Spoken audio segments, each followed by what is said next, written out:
長期低頭玩手機嘅你，又知唔知道低頭30度嘅時候，其實頸椎係承受緊27磅嘅壓力，等於托住一包米咁重啦。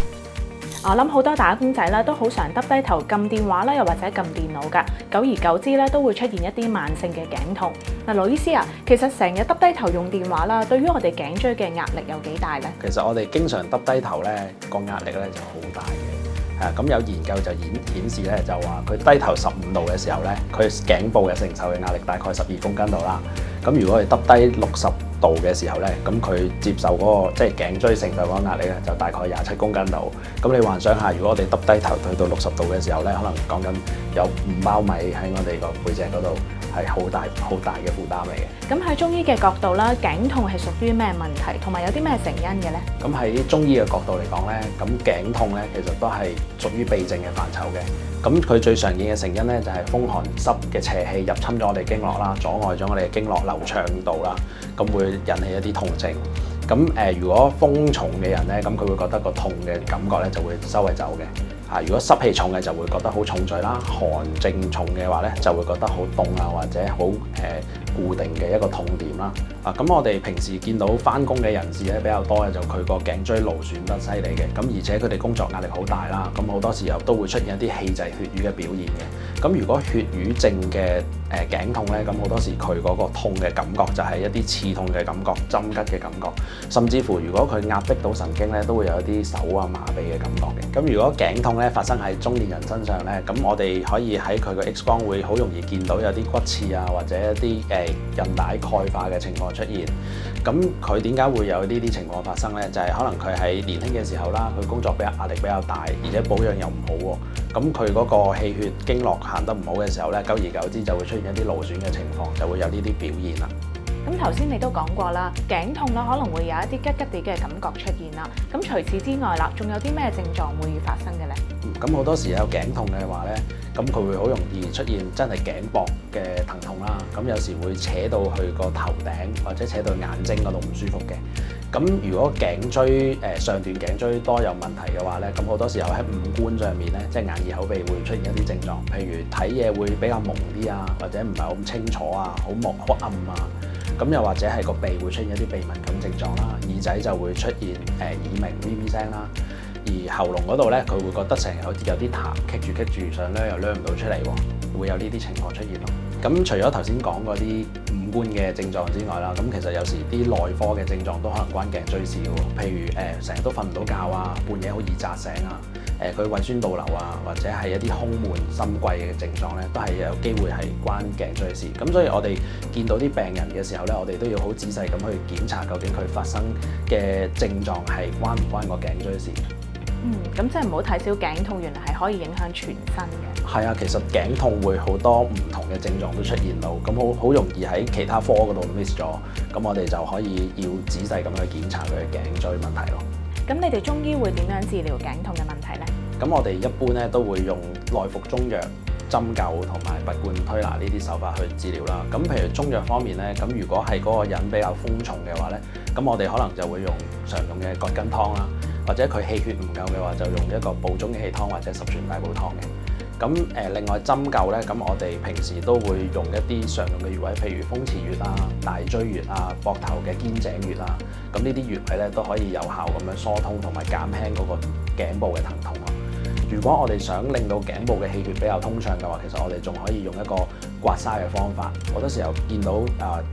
網上嘅圖片見到刮到紅晒啊，咁嗰啲就係一啲刮痧嘅方法，咁可以有效咁樣去重新建立一啲新嘅血液循環，咁令到佢嘅頸椎啊、肌肉啊嗰啲可以有足夠嘅營養去做修復咯。刮痧係咪越紅越好嘅咧？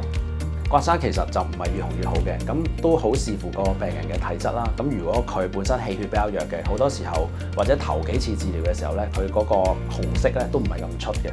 咁如果個病人本身濕熱好重嘅話咧，咁佢就刮出嚟嘅就會紫紫黑黑。咁但係隨住我哋嘅治療，可能做多3-4次到嘅時候咧，咁佢嘅氣血循環開始建立得好啦，佢嘅垃圾已經排得差唔多啦，咁佢個顏色咧就會變翻潮紅啊、粉紅色，咁比較紅潤啲嘅顏色咯。咁我都有聽過啦，有啲人頸痛會去拍骨啦，其實係咪都係中醫嘅一種治療手法呢？坊間講嘅拍骨咧，其實係一啲手法復位嘅一啲治療方法嚟嘅。咁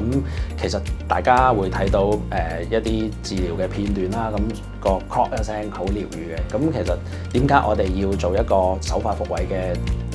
治療方法咧？就係好多時候，當我哋兩邊嘅肌肉個平衡唔係咁好嘅時候，就比較緊張嘅肌肉咧，就會將個椎骨拉歪。咁將個椎骨拉歪咗之後咧，佢會好容易卡壓住啲神經啊，或者一啲關節囊，咁會引起一啲痛症嘅。咁當我哋去做復位嘅時候，就將呢個關節順利翻啦，整翻靚個位置，咁啊可以放鬆翻啲肌肉。咁醫師喺操作之前咧，應該要做足夠嘅檢查，去確認呢個病人係適合做手法治療嘅。咁因為好多時候咧出現意外咧，就係個頸椎有個大動脈，佢一擰嘅時候會容易撕裂啦，會導致到血塊會塞咗個血管，令到出現中風嘅症狀嘅。咁呢啲要特別留意咯。咁換言之，係咪譬如三高嘅病人就唔係好適合做拍骨嘅治療呢？定係有邊啲人係唔適合㗎？其實高血壓嘅人咧，就應該要特別留意佢高血壓個病因係點樣樣。咁有啲病人其實個高血壓咧係因為個頸椎錯位而引致高血壓嘅。咁嗰啲如果合適做手法復位嘅話咧，其實都可以用呢個方法去幫佢。咁另外有啲譬如佢急性扭親頸，個肌肉已經繃緊晒嘅話咧，咁嗰段時間就未必適合做手法復位呢個方法啦。咁可以選擇嘅就係譬如刮痧啊、針灸啊、拔罐啊呢啲方法去鬆解咗佢個肌肉先。咁之後先，如果佢有錯位嘅話咧，就可以用翻手法復位嘅方法去幫佢治療咯。咁除咗揾你哋中醫治療啦，咁翻到屋企啦，係咪都可以按摩一啲穴位去舒緩翻個痛症嘅咧？係啊，我哋可以用一啲穴位去幫翻自己去放鬆啲肌肉啦，譬如頸部嘅風池穴啦，另外頸嘅夾脊穴啦，喺頸椎嘅兩旁啦。咁另外就係手部嘅外關穴咧，都可以放鬆到我哋頸部嘅肌肉嘅。按摩嘅時候咧，我哋可以用一個簡單嘅方法，譬如就係按住一個穴位啦，外關穴啦。咁我哋撳住打圈，按壓30個圈，順時針按30個圈，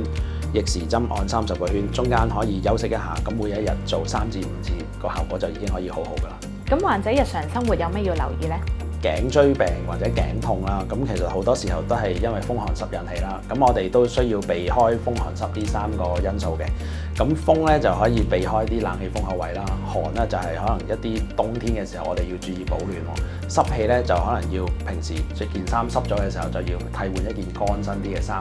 除咗要避開風寒濕之外啦，咁我哋都要特別留意我哋工作時候嘅姿勢啦。咁譬如我哋經常對電腦啊、電話用電話耷低頭咧，咁我哋大概用1個鐘頭到，我哋就應該要坐翻直啲，或者做一啲伸展背部嘅動作咯。咁或者伸下懶腰都可以嘅。咁另外有一個要特別留意嘅情況就係，其實喺人體力學個結構上面咧，其實頸椎同腰椎個關係就好密切嘅。咁如果有腰部問題嘅情況嘅時候咧，就應該要及早求醫啦。如果唔係咧，佢就會好容易牽扯到頸椎而出現問題。咁到時候兩個地方都要治療，咁就比較麻煩啲咯。